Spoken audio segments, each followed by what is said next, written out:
ఈ మాటకి అర్థమే చూపుల చేత అనుగ్రహించున్నది. ఎవరు లక్షిస్తుందో ఆవిడిని లక్ష్మి అంటారు. ఆవిడ ఏకకాలమునందు రెండిటిని చూస్తూ ఉంటుంది. ఆమె ప్రధానంగా ఎప్పుడూ కూడా తన భర్త అయినటువంటి శ్రీమన్నారాయణుని వంక చూస్తూ ఉంటుంది.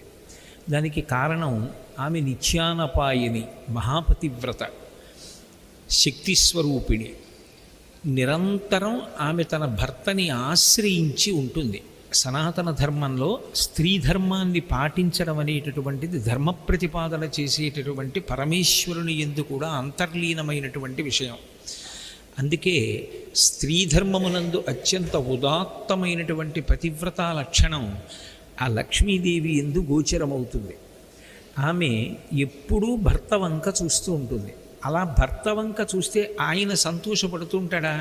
ఆమె చూడడం ఒకెత్తు, ఆమె చూస్తే ఆయన కూడా సంతోషిస్తే లక్ష్మీనారాయణులు అన్నమాట సార్థక్యం. పైగా లోకంలో ఏ దంపతుల్ని చూసినా లక్ష్మీనారాయణులు అని సంభావిస్తారు. కన్యాదానం చేసేటప్పుడు కూడా ఆడపిల్లని లక్ష్మీదేవిగానే సంభావించి కన్యాదానం చేస్తారు, వరుడిలో నారాయణమూర్తిని చూసి.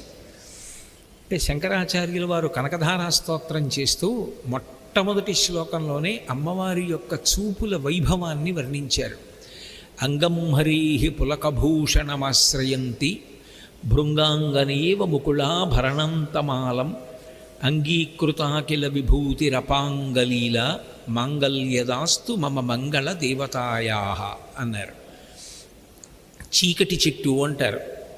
తమాల వృక్షమని ఆ వృక్షం ఒకటి ఉంటుంది. శంకర భగవత్పాదులు ఆసీతి హిమాచల పర్యంతం పాదచారి అయి సన్యాస ధర్మాన్ని అనుసరించి పర్యటించినటువంటి మహాపురుషులు. వారు చూడని విషయం, వారికి తెలియని విషయం లోకంలో లేదు. అందుకే వారి వాంగ్మయంలో పరమాద్భుతమైనటువంటి వృక్షముల ప్రసక్తి కనపడుతూ ఉంటుంది. వారు శివానంద లహరిలో అంకోల వృక్షం గురించి ప్రస్తావన చేస్తారు. అంకోలం నిజబీజ సంతతి రయస్కాంతోఫలం సూచికా సాధ్వీ నైజ విభుం లతాక్షితిరుహం సింధు సరిద్వల్లభం ప్రాప్నోతీహ యదా తథా పశుపతే పాదారవిందద్వయం చేతో వృత్తి రూపేత్య తిష్టతి సదా సాభక్తిరిత్యుచ్యతే అంటారు. ఇక్కడ కనకధారా స్తోత్రం చేసినప్పుడు లక్ష్మీదేవి యొక్క చూపుల వైభవాన్ని చెప్తూ చీకటి చెట్టుని భృంగములు అంటే తుమ్మెదలు ఎలా ఆశ్రయించి ఉంటాయో అలా అమ్మవారి చూపులు శ్రీమన్నారాయణుణ్ణి ఆశ్రయించి ఉంటాయి.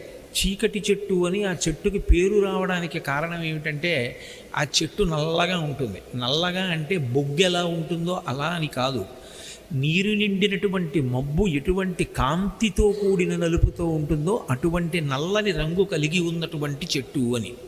అది శ్రీమన్నారాయణుని యొక్క రంగు.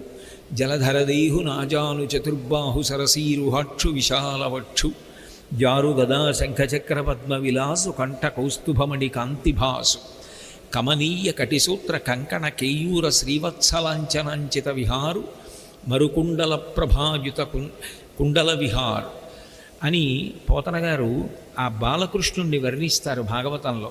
ఆ వర్ణించినప్పుడు జలధరదేహు అంటారు. నీరు నిండినటువంటి మబ్బు యొక్క నలుపు కాంతితో ఎలా ఉంటుందో శ్రీమన్నారాయణుడు అలా ఉంటాడు. ఈ కాటుక చెట్టు, చీకటి చెట్టు అని పిలువబడేటటువంటి తమాల వృక్షం కూడా నల్లగా ఉంటుంది. దానికి బాగా మొగ్గలు వచ్చాయనుకోండి, ఆ మొగ్గల చుట్టూ తుమ్మెదలు ఎగురుతూ ఉంటాయి.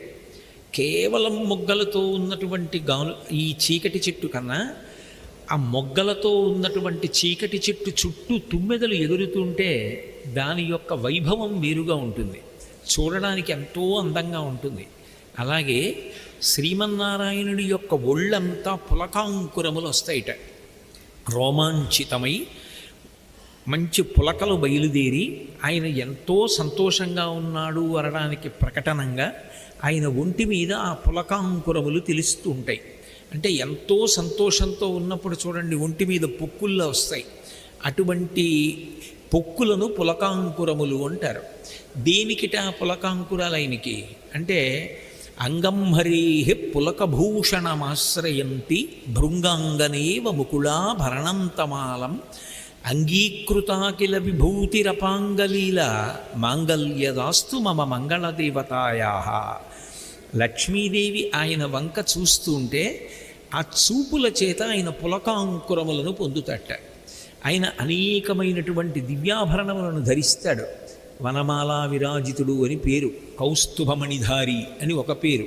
దివ్యమైన ఆభరణములను ఎన్నింటిని ధరించినప్పటికీ అవి శరీరంలో ఏదో అంగప్రత్యంగములలో కొన్నింటికి మాత్రమే పరిమితమవుతాయి.